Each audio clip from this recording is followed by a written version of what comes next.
Sí. ¿Qué tal? Bienvenidos a este webinar que la Confederación Nacional de Escuelas Particulares ha preparado para todos ustedes. De antemano, bienvenidos a los que forman parte de las federaciones. Si nos ayudan a manifestarse, ¿verdad?, en el chat para reconocer a los miembros de la familia que el día de hoy nos acompañan. Y bien, pues tenemos a un gran invitado. Esperemos que podamos aprovechar al máximo lo que él nos va a compartir el día de hoy. Y para dar inicio formal a nuestro espacio formativo, le vamos a ceder la palabra a la hermana Ana Luisa Domínguez Gasca, quien preside la Confederación. Bienvenida, hermana. Bueno, buenas tardes a todos. Pues agradezco el que se interesen por este espacio formativo que, bueno, pues que hemos ido preparando de la mano con el maestro Carlos Mancera, una persona muy preparada. Ahorita Ana Laura nos va a hacer favor de presentarlo, pero bueno, yo quiero agradecer desde luego al equipo directivo, al maestro Carlos, pues este regalo y este espacio de poder compartir con ustedes, bueno, pues un tema bueno, que ha sido muy polémico. Todos sabemos que hay cosas, hay temas a favor, hay temas en contra, y bueno, pues qué mejor que escuchar a una persona que está metida o conoce del medio, que conoce de esta propuesta de ley y que seguramente pues nos ayudará a clarificar algunas de nuestras muchas dudas. En esta dinámica pueden hacer sus preguntas en el chat y la maestra Ana Laura va a irlas recogiendo para que al final pues ella se las puede ir haciendo al maestro Carlos. Entonces, bueno, pues sin más, les agradezco mucho el confiar en la Confederación y que podamos aprovechar este espacio formativo para todos. Muchísimas gracias. Gracias, Ana Muchas Laura. gracias, hermana. Y bueno, pues también darles la bienvenida. Gracias por escribir en el chat. Sin duda, bueno, pues hay presencia desde la Federación de Escuelas Particulares de Chiapas, de Occidente, ¿verdad? Orgullosamente también haciendo presencia. Anímense a colocar el nombre de su federación, que nos dará mucho gusto hacerles este saludo personal. Y bien, pues vamos a darle la bienvenida a nuestro invitado de honor, el licenciado Carlos Mancera Corcuera, un apasionado sin duda de la educación. Es economista del Instituto Tecnológico Autónomo de México. Desde 1988 ocupó diversos cargos en dependencias de la administración pública. Entre otros, fue director adjunto de Política Científica y Tecnológica en el CONACYT y subsecretario de Planeación y Coordinación en la Secretaría de Educación Pública, cargo que ocupó desde 1994 hasta 2001. Desde mayo de 2001 ha trabajado en Valora Consultoría SC. En su calidad de socio de este despacho, ha coordinado proyectos, principalmente educativos, con el gobierno federal, autoridades educativas estatales, escuelas y universidades, organizaciones de la sociedad civil y organismos internacionales. Es analista y comentarista de la educación en México y las políticas educativas en curso. Licenciado Carlos Mancera, pues usted es de casa, bienvenido y pues siempre un gusto recibirlo. Buenas tardes, agradezco mucho, Ana Laura, esta muy cálida bienvenida. Desde luego también doy las gracias a la hermana Ana Luisa por esta invitación para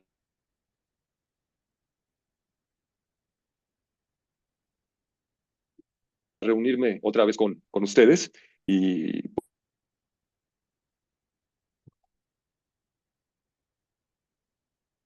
pues aprecio mucho el tiempo que todos ustedes se tomen. Si les parece bien, yo quisiera hacer una exposición inicial.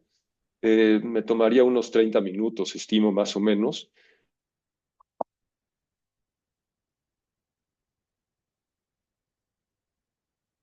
Si hubiera algunas preguntas, repetir y entonces las abordaré. De otra manera, pues me seguiré y al final de la reunión o al final de mi exposición, pues ya abrimos el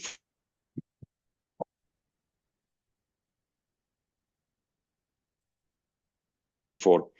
Estoy un poco agripado. Si de repente, 5 segundos, espero que no me suceda, pero no se espanten si de repente desaparezco unos cuantos segundos, por favor. Muy bien, entonces, pues si les parece, comenzamos con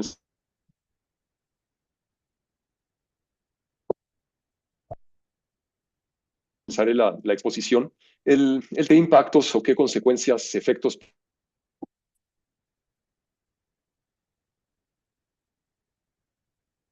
pueda tener en el sistema educativo, en ese tema. Pero antes de eso, lo voy a hacer en la parte final de la exposición. Antes de eso, yo quisiera, digamos, compartir reflexiones, ideas, preocupaciones con ustedes sobre el quehacer educativo del país en esta etapa que estamos viviendo. El ánimo, pues, en general es de mucho pesimismo en lo que yo alcanzo a escuchar.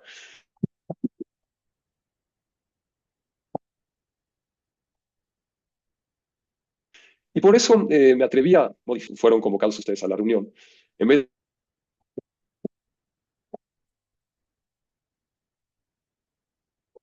de solo la reflexión sobre la reforma judicial que sí está, ¿dónde estamos parados?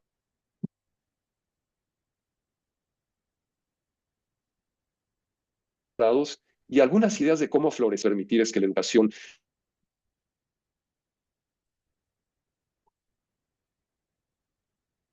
ni la esperanza que debe siempre ser muy variadas pueda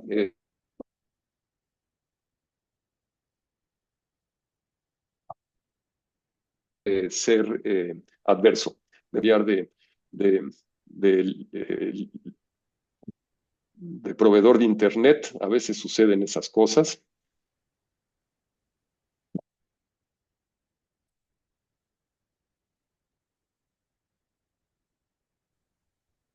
Permítame.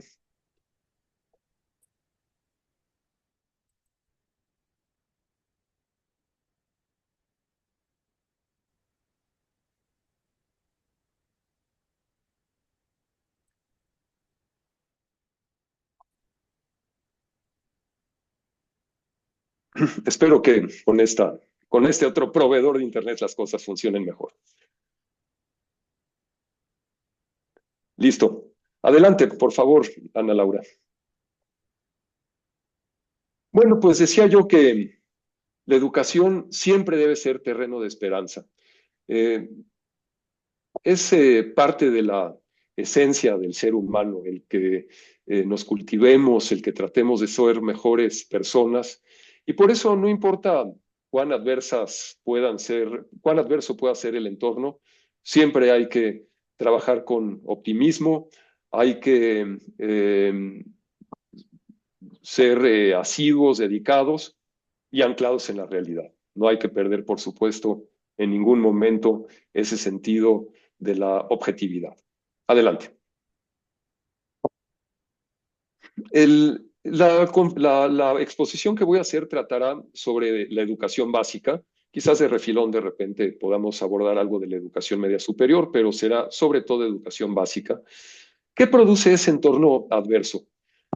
Bueno, primero yo creo que hay una pérdida de prioridades de prioridad muy severa en relación con la educación pública.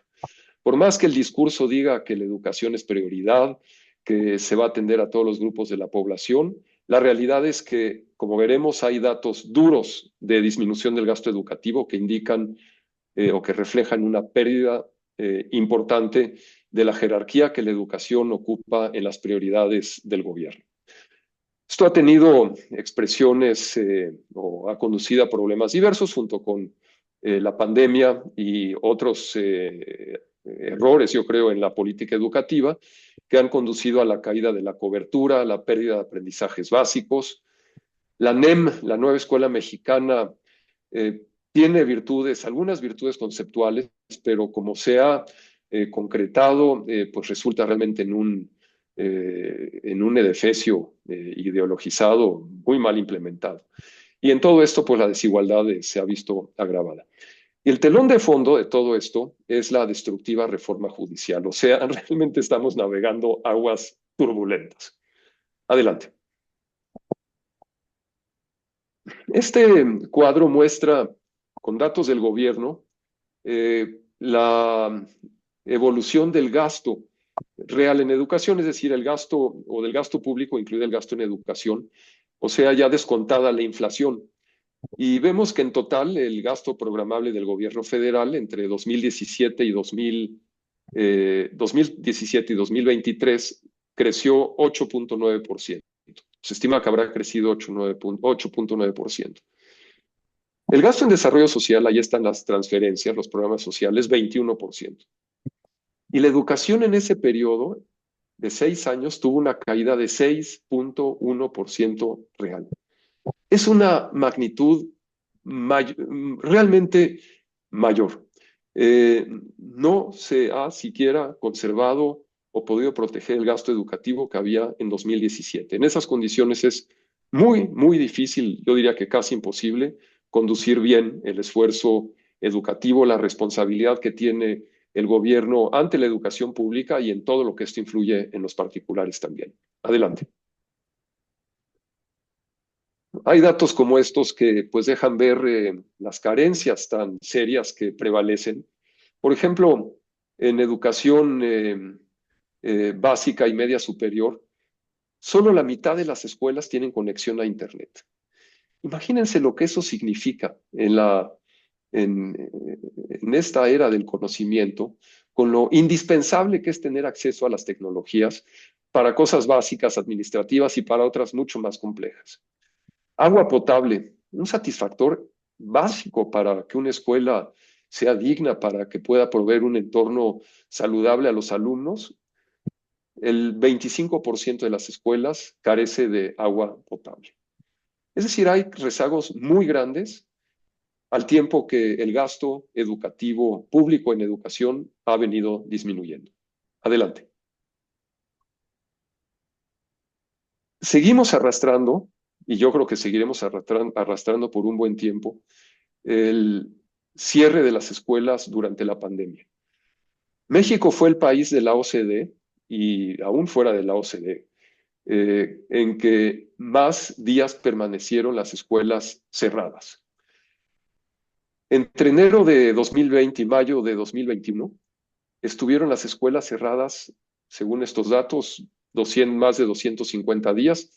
Si sumamos lo que sucedió también en junio de 21, inicios del ciclo escolar siguiente, 21-22, quiere decir que al menos la mitad de las escuelas estuvieron cerradas 300 días o más. Imagínense, 300 días o más sin clases, sin convivencia, con muchos niños en condiciones socioeconómicas, culturales, hacinados en los hogares, sin posibilidades de recreación, a veces con la familia en situaciones de desesperación, de violencia. Las secuelas de este cierre de escuelas tan prolongado, el más prolongado en el mundo, son muy serias. Adelante. No debe sorprendernos que en este escenario la cobertura educativa haya estado bajando. Vemos en esta gráfica que en 2016 94% de los niños en edad de cursar la educación básica, preescolar, primaria, secundaria, asistía a la escuela, y que en 2023-2024 esa cifra había bajado a 90.6%. Esos 4 puntos porcentuales de diferencia son 1 millón de niños, más o menos. 1 millón de niños que estaban en la escuela y que ya no están ahora en la escuela. En la educación media superior, un fenómeno parecido, el pico de cobertura se alcanzó en 2018-19, y a pesar de que la cobertura es relativamente baja, 25% de la población en edad de cursar la media superior está fuera de la escuela, la cobertura cayó, la atención cayó entre 2018 y 2023, como consecuencia de todas estas circunstancias que comento.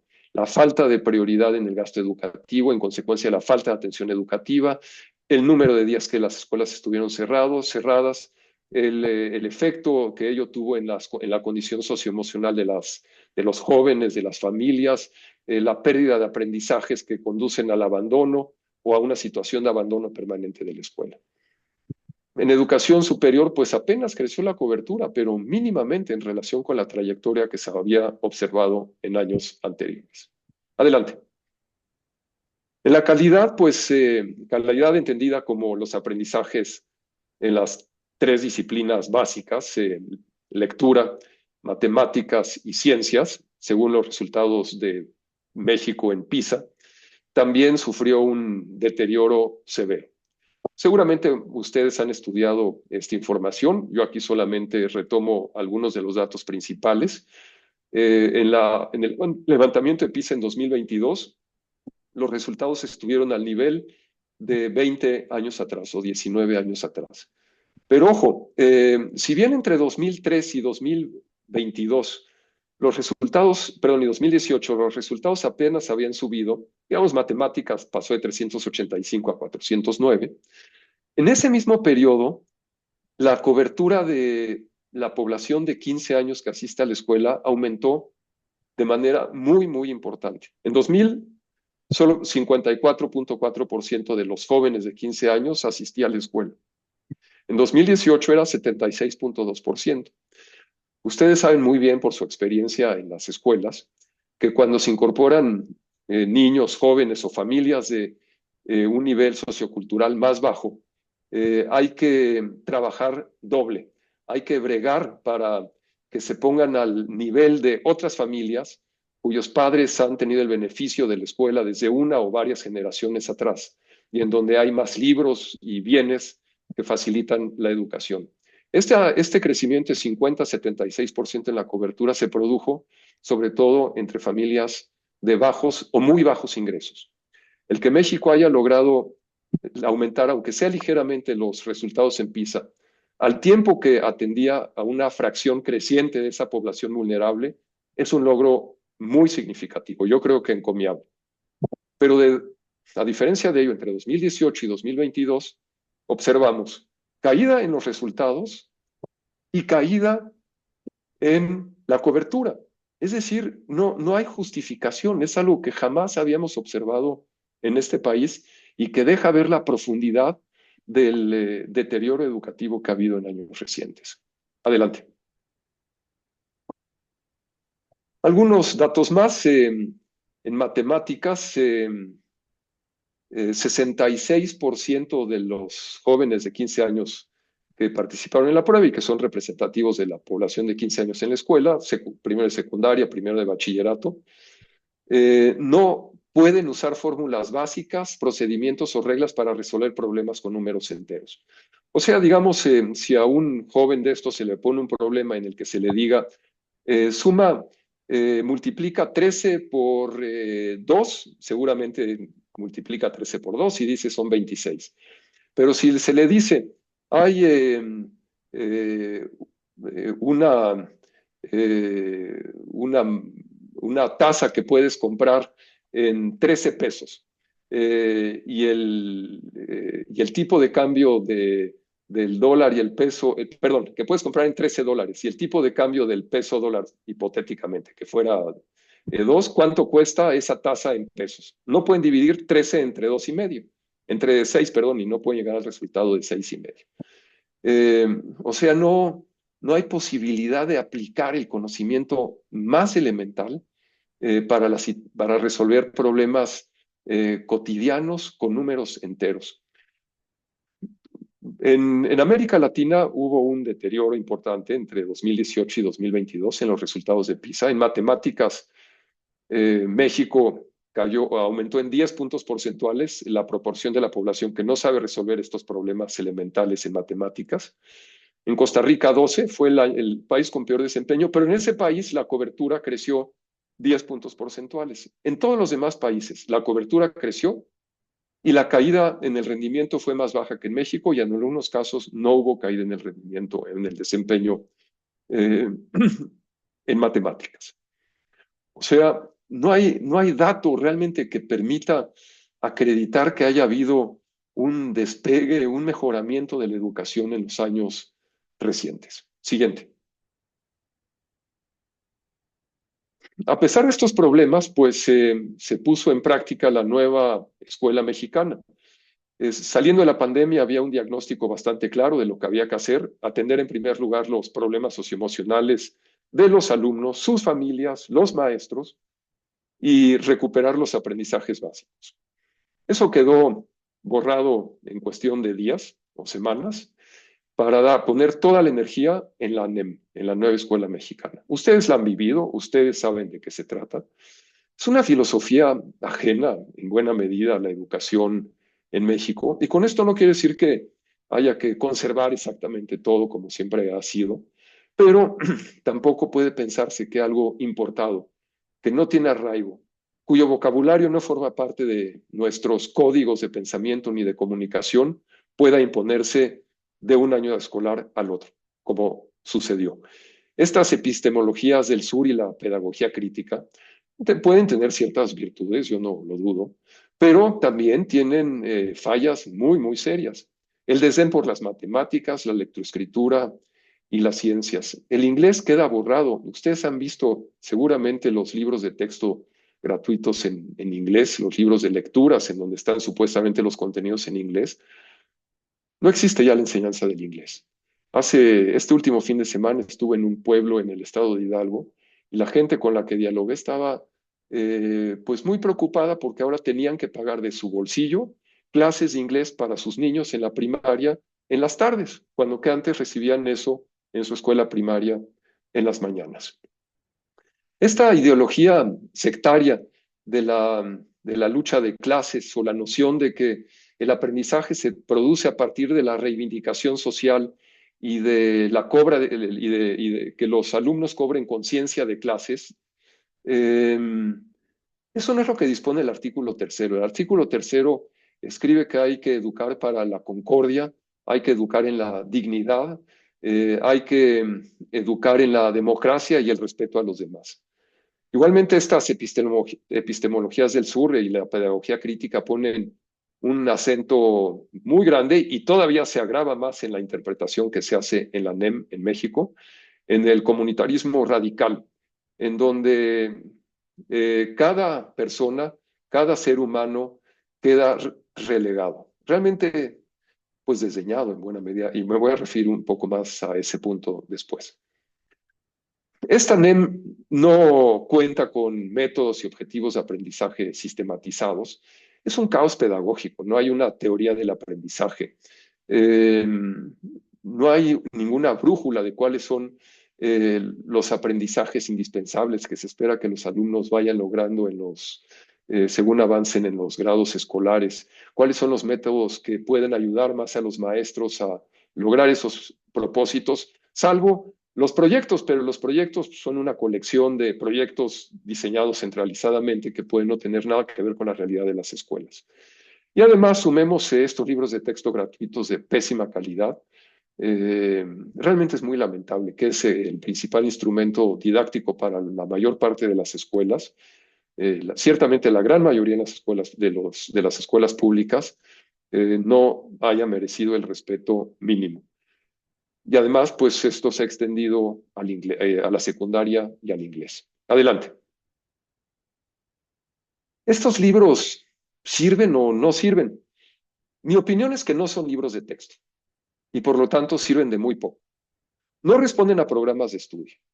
Es lo elemental. Los programas de estudio dicen cuáles son los aprendizajes esperados, cuáles son las etapas, los procesos conforme a los cuales se espera ir logrando esos aprendizajes, los contenidos elementales. No, hay un total divorcio entre los programas de estudio o muy fuerte divorcio entre los programas de estudio y los libros de texto. Es una colección de contenidos sin conexión y sin secuencias didácticas. Ese exceso de proyectos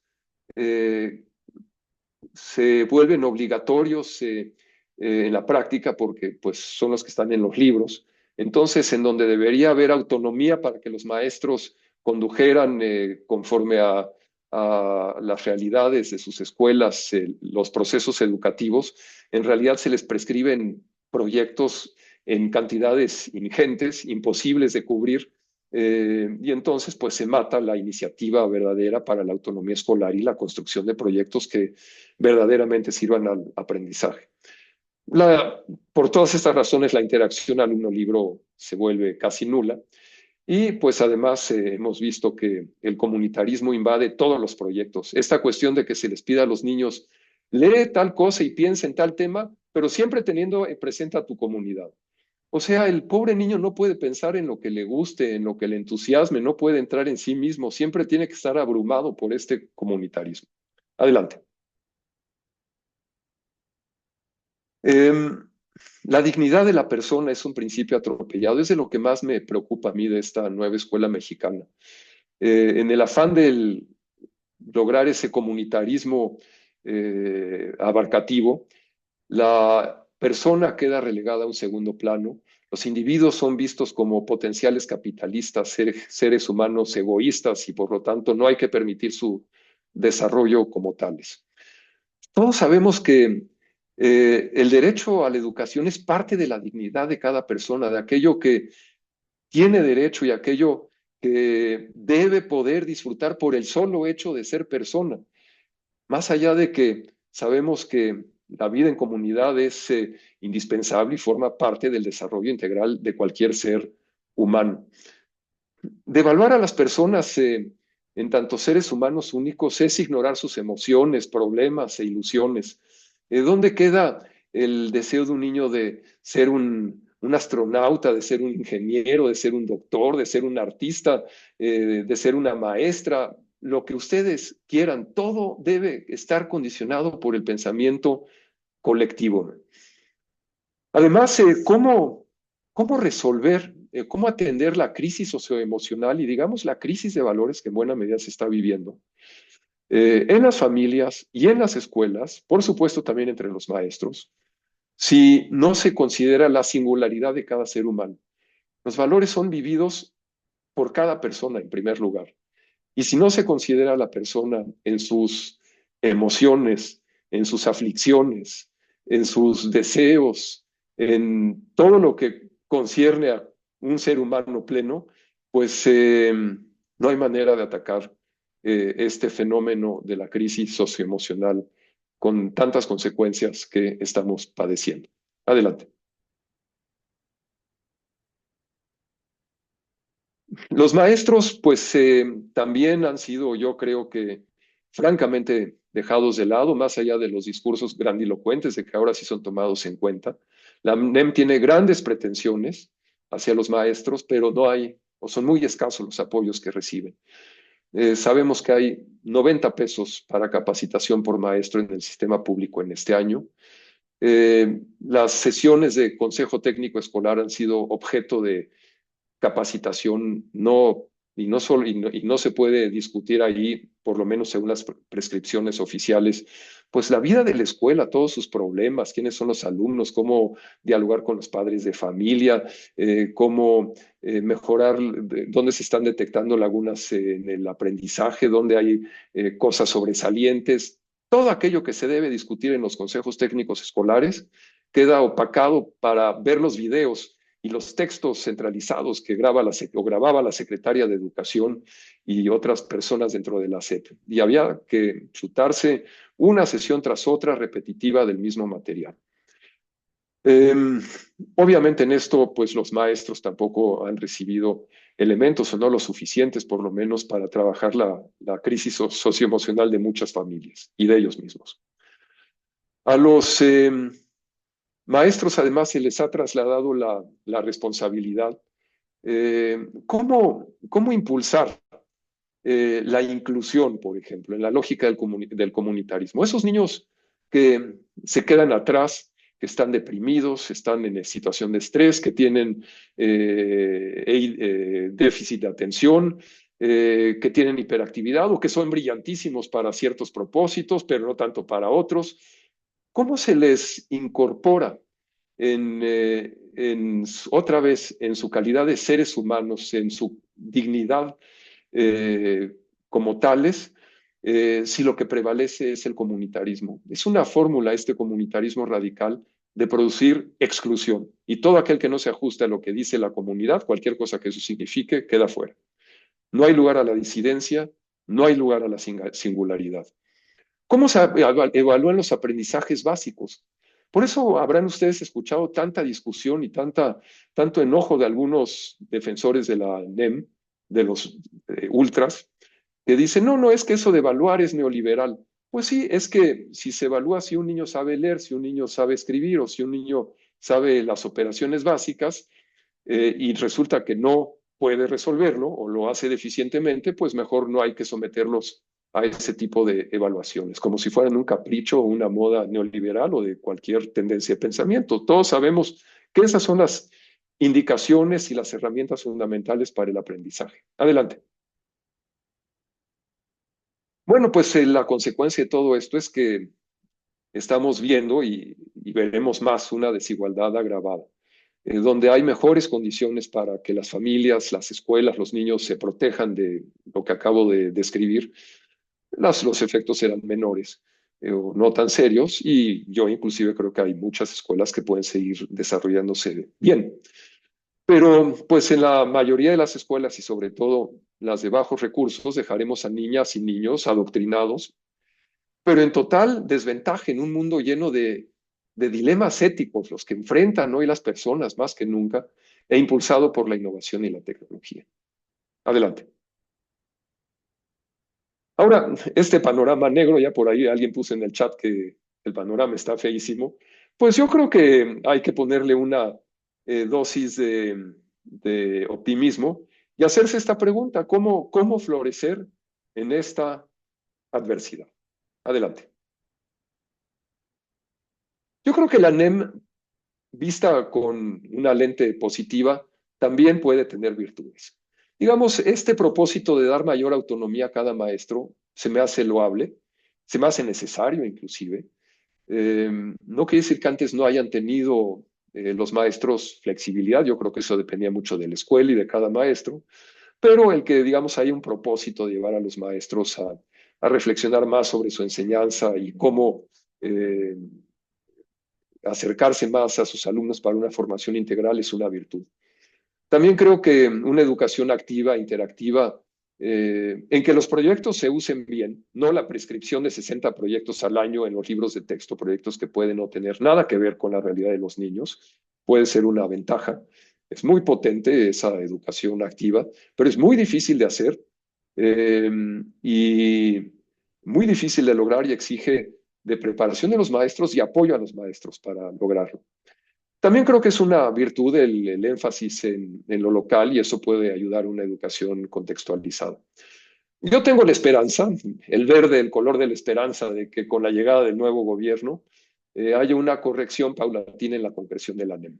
No estoy seguro de que vaya a suceder, pero al menos pues el cambio, digamos, abre un horizonte de que quizás las cosas pueden ser diferentes. Yo creo que ha habido declaraciones públicas cuando se señala el énfasis en educación científica, el énfasis en las matemáticas, el énfasis en la lectura, que apuntan en esa dirección. Adelante. ¿Qué hacer en las escuelas? Y aquí pues me atrevo a lanzar algunas ideas que quizás puedan ser útiles para ustedes y para otras. Me parece que se vuelve crítica la discusión de los valores compartidos y los propósitos comunes en las escuelas. No tengo duda de que la gran mayoría, quizás todas las escuelas que ustedes representan, han estado en ese tipo de ejercicios, pero ahora hay que subrayarlos, hay que darles un mayor acento. Frente al embate de la nueva escuela mexicana y este lenguaje farragoso, confuso, que introduce a las escuelas, es más importante que nunca fortalecer la identidad de cada uno de los colegios. Y eso se hace pues repasando los aspectos clave que deben ser protegidos. Asegurarse que los aprendizajes básicos no se pierdan. La integridad de niñas y niños. Estas páginas o lecciones que de repente hay en los nuevos libros de texto, que invaden la esfera de la moral y de los valores de las familias, deben ser tratadas con mucho cuidado. Pero igualmente la singularidad de cada persona, el que cada niño sea respetado, que cada niño sea objeto de un cuidado personalísimo y que pueda ser incluido en todas sus virtudes y que se subsanen las carencias individuales que pueda padecer. La inclusión, yo creo que debe cobrar otra vez una relevancia especial frente a lo que estamos viviendo. La formación de la personalidad, la sana convivencia, la solidaridad, estos aspectos que están ausentes y a veces pues hasta, digamos, atacados por la filosofía de la NEM. El que los niños aprendan a construir su autoestima, el que se sepan como seres humanos que tienen potenciales, que tienen derecho a ser felices, a realizarse, a ser creativos. Eso hay que reforzarlo y reforzarlo por encima de la mediocridad en la que cualquier ser humano caería y la calidad de borrego si se sujeta única y exclusivamente a los designios de una colectividad, cualquier cosa que eso signifique. Hay que evitar este lenguaje de la lucha de clases, la apología a la violencia. Hay páginas de los libros que señalan que el secuestro de algún empresario en el pasado fue una acción heroica y se reivindica la Liga 23 de septiembre, temas de esos. La educación no está para eso, no está para generar odios, está para fomentar valores de convivencia, de enaltecimiento del espíritu propio y de todos los demás. Adelante. El diálogo con los maestros y los recursos para el aprendizaje no pueden quedarse atrás. La convicción de los maestros en el modelo educativo de la escuela en que trabajen es central. Hay que dialogar con ellos los propósitos que se persiguen, para los cuales hay que trabajar en común, cuáles son los métodos que conciernen a todos y cómo contribuye cada uno de ellos. Hay que darles apoyos, capacitación, con muy diversos métodos, con diálogo, acompañamiento, cursos, en fin, lo que cada escuela vaya identificando que sea más eficaz. Sí fortalecer la enseñanza por proyectos. Yo creo que es un área en que sí conviene invertir más y tener más presente para la enseñanza, pero sin caer en esta gran mentira de que los proyectos o el aprendizaje interdisciplinario directo sustituyen al conocimiento disciplinar. El que no sabe leer, el que no sabe escribir, el que no sabe los procedimientos aritméticos básicos, el que no conoce nociones básicas de proporciones, de probabilidad, el que no entiende mínimamente el mundo físico en el que se desenvuelve, no va a construir ningún conocimiento interdisciplinario. Simplemente se va a confundir y a caer en un rollo que quizás le afecte toda su vida. En todo esto, el diálogo con las madres y padres de familia también es crítico. Deben estar comprometidos con el proyecto educativo de su escuela. No tengo duda de que todos y cada uno de ustedes dialogan con las madres y los padres de familia de sus escuelas, pero hay que insistir una y otra vez en que es una parte de esta fórmula que tiene la mayor importancia. Adelante. Bueno, pues el negro telón de fondo de la reforma judicial. A ver, sigamos. Voy a describir aquí brevemente de qué se trata. Seguramente ustedes han estudiado algo de esto o han leído partes, pero aquí trataré de hacer una síntesis sin ser abogado. Lo que está sucediendo en el fondo es que se está acabando con la independencia del Poder Judicial. ¿Y por qué sucede eso? Primero, porque la cúpula del Poder Judicial, que es la Suprema Corte de Justicia, va a ser renovada completamente en 2025. En vez de que lleguen magistrados con experiencia, con un currículum sólido, que deban ser votados entre ternas en el Senado, va a haber nuevos integrantes elegidos mediante voto popular. Esto va de la mano del cese de jueces y magistrados profesionales en 2025.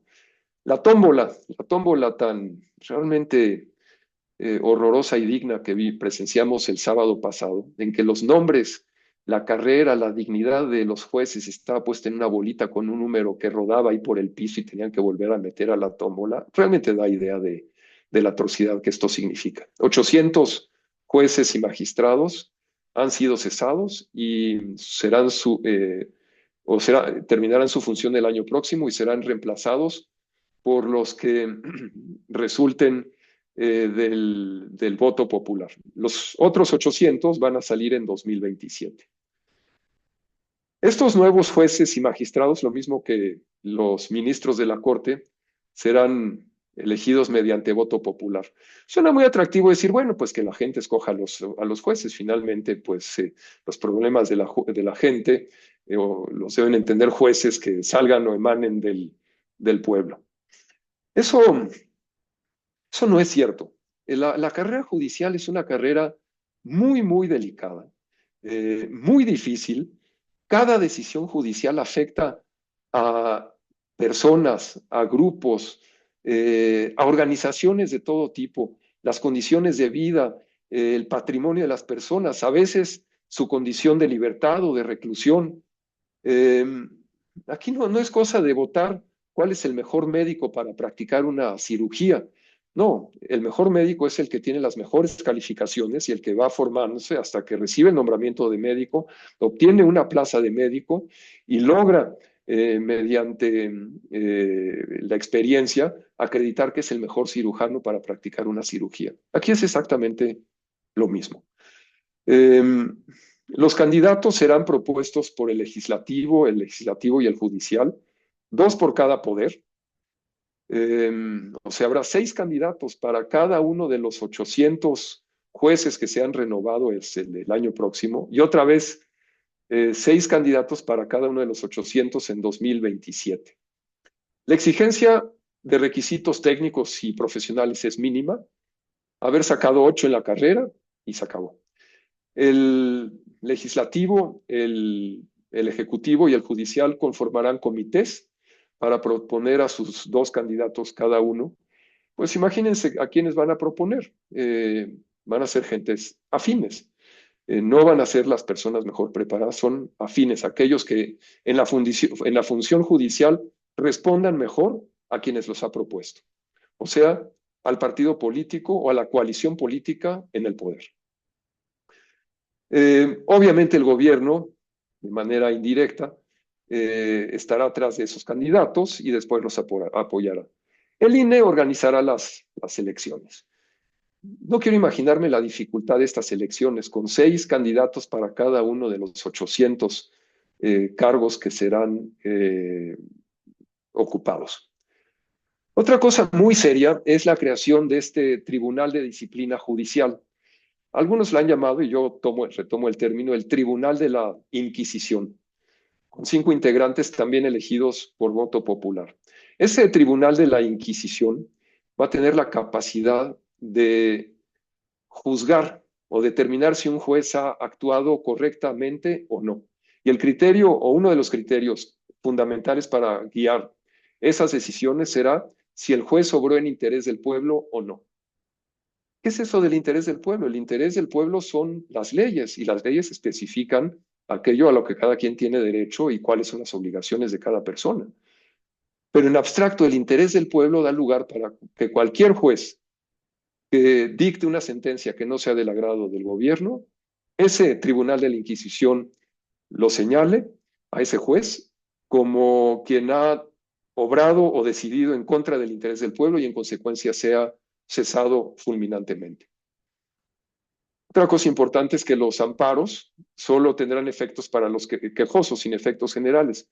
Digamos, en la educación, por tomar un ejemplo, se presentaron en años recientes quejas de padres de familia o madres de familia porque desaparecieron las escuelas de tiempo completo. En esos amparos se solicitaba la protección de la justicia federal para esos padres y para todas las escuelas afectadas, sin que cada familia tuviera que ir a presentar su queja. Y podía haber efectos generales, y de hecho hubo fallos de jueces que determinaron y ordenaron que el gobierno restableciera las escuelas de tiempo completo en todos los casos. Ahora, con esta reforma, solamente serían beneficiados o protegidos los padres que presentaran una queja. Es decir, el alcance que tiene la protección de los derechos humanos decae de manera dramática frente a esta disminución del alcance de los amparos. Adelante.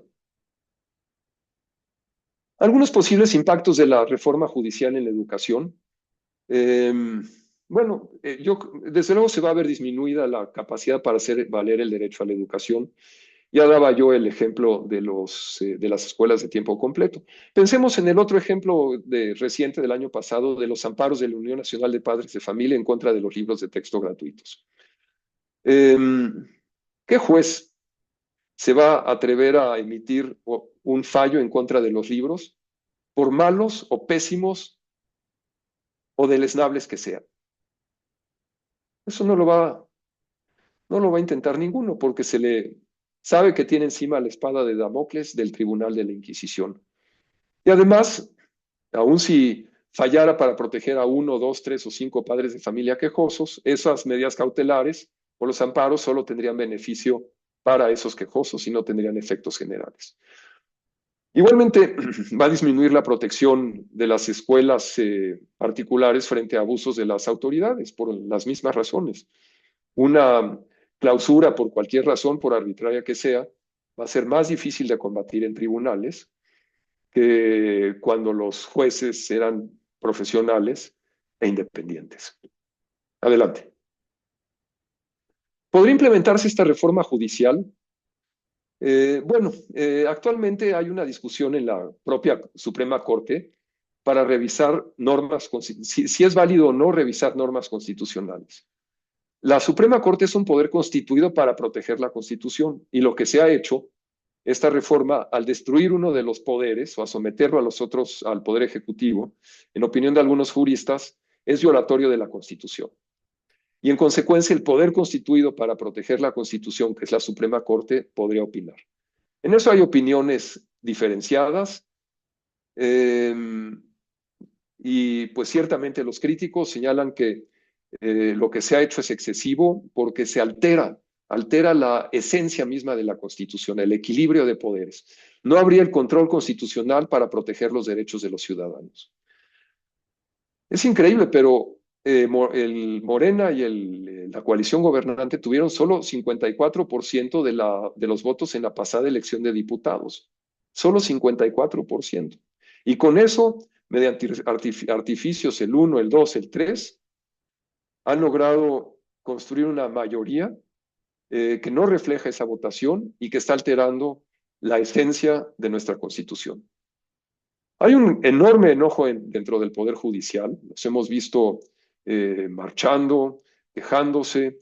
Ellos son los primeros que ven, primero, un atropello en contra de ellos, una injusticia, y también son ellos quienes pueden calibrar mejor el daño que se está produciendo al tejido social y al Estado de Derecho. Ahora esto, pues, ¿en qué acabe?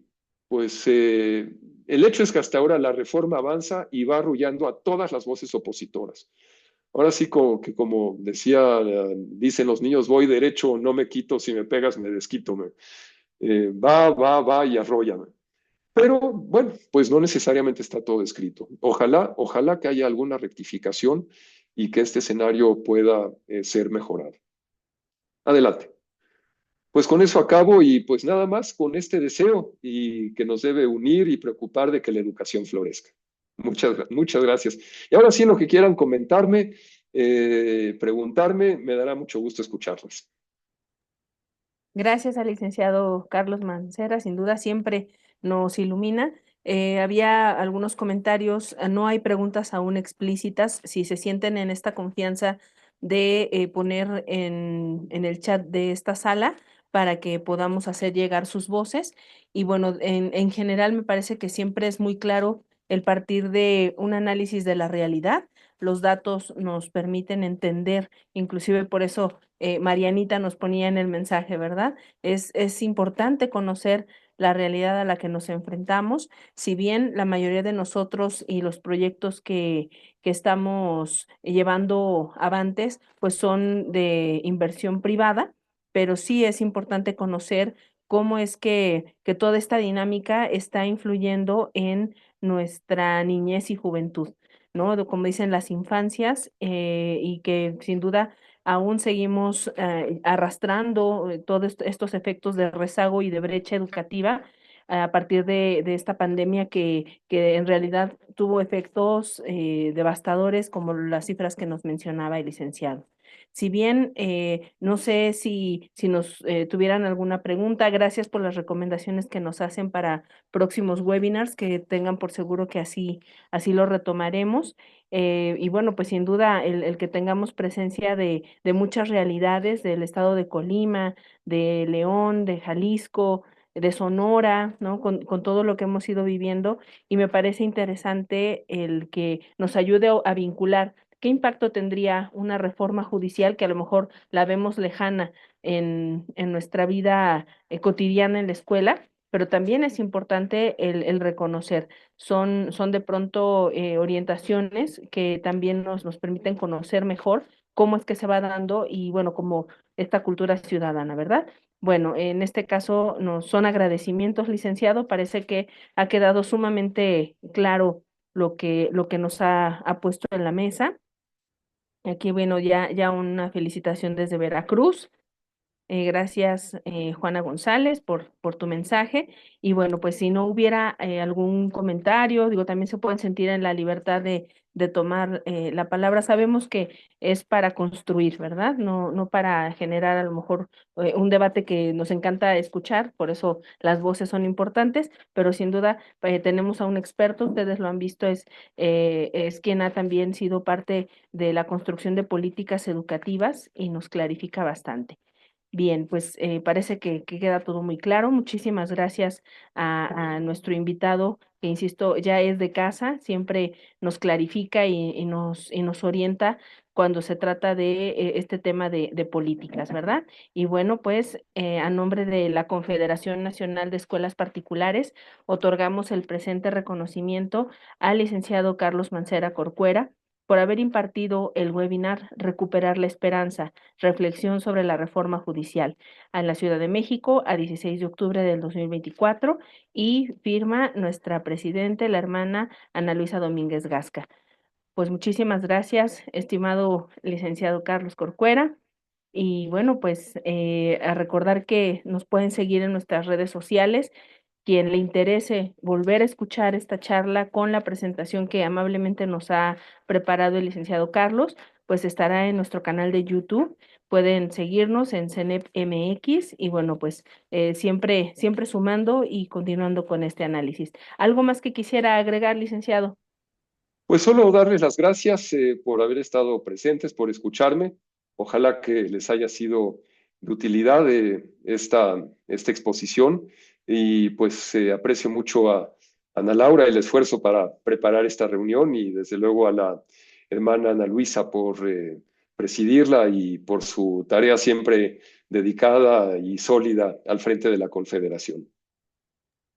Muy amable, licenciado Carlos Mancera. Y bueno, pues nos encontramos en una próxima reunión, espacio formativo, y pues a seguir educando juntos mejor por México. Un abrazo a cada uno de ustedes y hasta la próxima.